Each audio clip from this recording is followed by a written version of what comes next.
शिक्षा के क्षेत्र में आज फिर बिहार का औरंगाबाद जिला छात्रों के उत्तीर्ण अवस्थाओं को देख करके फिर एक बार हमारा औरंगाबाद जिला आज गौरवान्वित हुआ है। नमस्कार, मैं मनीष राजसिंघम और आप देख रहे हैं परफेक्ट 24 न्यूज़।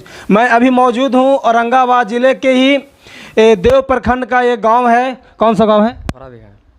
भोरा बिघा गांव है और यहीं का एक लड़का नवनीत कुमार जो बिहार में छठा रैंक लाया है।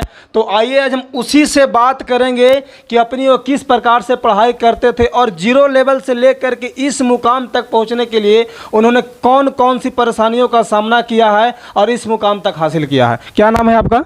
नवनीत कुमार। कितना नंबर आया आपका? 467। बिहार में आपका छठा रैंक है, आपको कैसा लग रहा है? मुझे बहुत अच्छा लग रहा है। इसमें मैं जो इस मुकाम पर पहुंचा हूं, इसमें मेरे माता पिता और गुरुजनों का बहुत योगदान रहा है। यहाँ से आप कोचिंग क्लास करने साइकिल से जाते थे या पैदल जाते थे? साइकिल से जाते थे। कितने घंटे पढ़ाई करते थे? एवरेज मतलब 6-7 घंटा। फिर सिचुएशन पर डिपेंड करता है कि मतलब परीक्षा नज़दीक आता है तो फिर बढ़ भी जाता। अच्छा, बीच में कोरोना महामारी आया, बीच में लॉकडाउन लगा, आपके सारे क्लास बंद हो गए थे, उस समय आप कैसे पढ़ाई करते थे? उस समय पर सर बबलू सर डालते थे, वीडियो डालते थे, उन्हीं को से मतलब देखते थे। तो अच्छा, जो पिछले बार जो सिलेबस था और इस बार का सिलेबस था, उसमें कोई आपको दुविधा लगा था कि आउट ऑफ सिलेबस मिला हुआ है? ना, मतलब मॉडरेट लेवल था, ना मॉडरेट लेवल था, सामान्य था, ज़्यादा हार्ड भी नहीं था, इजी भी उतना नहीं था, सामान्य। तो बिहार सरकार के जो बिहार बोर्ड के अध्यक्ष आनंद किशोर, उनको आप क्या कहना चाहते हैं? धन्यवाद देना चाहते हैं? हाँ, उनको धन्यवाद देना चाहते हैं। अब यहीं पे हमारे साथ मौजूद हैं बबलू फिजिक्स क्लासेस के डायरेक्टर हैं बबलू सर। आइए हम उनसे बात करें कि वो अपने छात्र को किस प्रकार से पढ़ाएं कि उनका बच्चा बिहार में टॉप कर गया। सर, कैसा लग रहा है आपको? धन्यवाद मनीष जी। पहले तो जब ये क्लास 11th में था, बहुत ही सेंसिटिव स्टूडेंट, बहुत ही तेज़ तर्रार, और हम लोग जितना बनता था मेहनत करते रहते थे। पहला नंबर तो ये कि जब कोरोना हुआ तो कोरोना काल में इन लोग के समय बहुत ज़्यादा छुट्टी हो गया, तो उस समय यूट्यूब पे हम वीडियो बना करके अपलोड करते रहते थे और इन लोग को हेल्प होते रहता था उससे। जब तक क्लास न चला, जब तक क्लास क्लोज रहा कोरोना काल में, तब तक इन लोग वीडियोस यूट्यूब से देखते रहता था। और उसके बाद जब क्लास स्टार्ट किए, उसके बाद इन लोग को ऑफलाइन क्लास हम स्टार्ट कर दिए। और आप जान ही रहे हैं कि जब 6th रैंक लाया है मेरे यहाँ से स्टूडेंट, तो हम कितना मेहनत करते होंगे। आप कभी सोचे थे कि मेरा बच्चा बिहार में छठा रैंक हासिल कर सकता है? जैसे खुशबू कुमारी जो टॉप की थी, एक बार बिहार टॉपर पिछले वर्ष, हाँ नहीं, लगता है 2017 में टॉप की थी। तो जब टॉप की थी तो उसको हम लगभग 2 से ढाई मंथ पढ़ाए थे, सामने बैठा करके उसको। जैसे उसके पापा बोले कि सर ये सिमुलतला में पढ़ती है, तो आप लोग के पास अभी गर्मी छुट्टी में कुछ मंथ पढ़ाने के लिए जब वो बोले, तो हम उन लोग उसको पढ़ाएं, खुशबू कुमारी को और उसके एक सिस्टर को। और इस बार ऑफलाइन क्लास पढ़ाएं तो अच्छा रहा। और नवनीत जो है वो बहुत ही अच्छा स्टूडेंट है, बहुत ही तेज स्टूडेंट है। और इसको समझाने के लिए, मतलब जब भी क्लास में पढ़ाते हैं तो एक्स्ट्रा क्वेश्चन भी जेईई मेंस लेवल का आकर के पूछते रहता था और उसको हम अच्छे से बतलाते रहते थे। आपका आगे का क्या तैयारी है पढ़ने का? इंजीनियरिंग बनना है, इंजीनियरिंग करना है। तो इंजीनियरिंग कहाँ से करेंगे आप? औरंगाबाद से करेंगे या फिर और कहीं बाहर क्षेत्र से करेंगे? औरंगाबाद से मतलब अति खरीदेंगे, पैकेज खरीदिएगा? पैकेज खरीदेंगे। आपका बेटा बिहार में टॉप किया, आपको कैसा लग रहा है? अच्छा लगे है। जब अपने के बेटा पढ़ा हलथन तो मैंने डांट फटकार कुछ करा है, अपने ध्यान देवा लिया? डांट ना पढ़ेला, डांटे तो पढ़ी रहलन, लेकिन बदमाशी ना कर, अच्छा से पढ़ा, डांट बोले तो अच्छा से पढ़ा, ध्यान दे के पढ़ा। कै घंटा पढ़ा हलथन? 5-6 घंटा। आप सब दिन खेती मजदूरी किए गए, सुबह उठते थे खेत पर चले जाते थे, लेकिन आपको कैसा लग रहा है कि मेरा बेटा बिहार में टॉप किया है?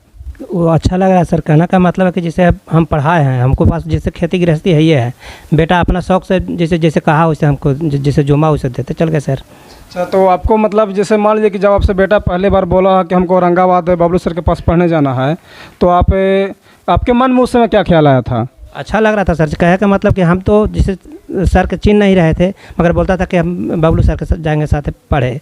तो वहाँ गया तो हमको खुशी लगा कि ठीक है सब पढ़ो। पढ़ाई लिखाई के साथ साथ कभी कभी और कोई दूसरा काम भी करते थे आप? नहीं, पापा नहीं करने देते। कभी कभी ऐसा भी होता था स्टूडेंट के साथ भी कि जब घर से कुछ पैसा नहीं मिलता था, कॉपी कलम खरीदने के लिए बहुत सारी दिक्कत होता था, उस अवस्था में आप क्या करते थे? उसमें फिर पापा फिर मतलब जुगाड़ करके दे देते थे, लेट होता था। 1-2 दिन फी वगैरह भी देने में देर होता था, तो घर से मतलब गुस्सा वुस्सा आता था कि नहीं आपको? नहीं, गुस्सा नहीं करते थे, फिर जुगाड़ करते थे, फिर देते थे बबलू सर को पैसा। और अगर मान लीजिए कि आगे की पढ़ाई करने के लिए घर से किसी प्रकार की दुविधा होगा तो आप घर से फाइट करेंगे या फिर अपनी पढ़ाई को छोड़ देंगे? फाइट करेंगे कैसे? सर, अगर जैसे आप कोचिंग चलाते हैं, आपके पास बहुत सारे बच्चे कोई अमीर घराने के भी आते हैं, गरीब घराने के भी आते हैं, और अक्सर कभी कभी ऐसा होता है कि गरीब घर के बच्चे टॉप कर जाते हैं और उन लोगों का आर्थिक स्थिति बिल्कुल कमज़ोर होता है, तो उन लोगों के आगे की पढ़ाई के लिए आपका क्या सोच है? पहला नंबर तो ये कि क्लास में जितने सारे बच्चे रहते हैं और मेरे पास जितने सारे स्टूडेंट हैं उसमें लगभग 100 के करीब बच्चा जो है वो हर साल पर ईयर फ्री पढ़ता है। जो गरीब बच्चा है या विकलांग है वो नवनीत से भी आप पूछ सकते हैं, वो हुआ। और जब आगे जब बच्चा जाता है, अगर वो अच्छा करता है तो हम लोग खुद सहयोग करते हैं कि जो कमी हो वो हम पूरा करें। अब इसके बाद बच्चा अगर आगे पढ़ना चाहेगा तो क्या देंगे मार्गदर्शन आप? भी सहयोग करते रहते हैं हम लोग, उसमें सहयोग होते रहता है हम लोग की तरफ से। आपके पास इतने सारे बच्चे हैं, बहुत सारे जितने भी बच्चे हैं, आप उन बच्चों को नवनीत के साथ साथ क्या मार्गदर्शन देना चाहते हैं आप? ऐसे तो क्लास में हम हमेशा मोटिवेट करते रहते हैं बच्चों को कि या नवनीत हो या कोई और हो, जितने सारे बच्चे हैं बार बार हम यही कहते रहते हैं। ऐसे हम बदनाम भी हैं संडे को क्लास लेने से कि सर आप संडे को भी छुट्टी नहीं देते हैं। इसलिए नहीं देते हैं कि हमको पढ़ाना रहता है high level, basic to high level. अब हाई लेवल पढ़ाने के लिए अगर बोर्ड लेवल पढ़ाया जाए सिर्फ तो 6 से 7 महीना में मेरा सिलेबस खत्म हो जाएगा, लेकिन इन लोग को इतना हाई लेवल का क्वेश्चन कराते हैं और थ्योरी देते हैं। आप नवनीत से पूछ सकते हैं कि इतना लेवल हाई पढ़ाते हैं, उसके बाद भी अगर दिक्कत हो इन लोगों को तो हम एक्स्ट्रा टाइम देते हैं इन लोगों को कि हाँ सर आप टाइम दीजिए और हम लोग को एक्स्ट्रा टाइम में बुलाइए और हम लोगों को सर ये पूछना है आपसे और आप हमको बताइए। जब बबलू सर जब आप लोग से बोले थे कि अपनी कैलेंडर की लिस्ट में से संडे का दिन काट देना, उस समय आपको गुस्सा आया था या अच्छा लगा था? अच्छा लगा था। लेकिन बहुत सारे बच्चों को गुस्सा भी आता था, लेकिन उस समय आपकी पढ़ाई को लेकर क्या चल रहा था दिमाग में? लग रहा था कि मतलब कुछ अच्छा ही बताएंगे, फिर एक्स्ट्रा टाइम लेंगे तो फिर कुछ एडवांस लेवल तक भी बता देते हैं।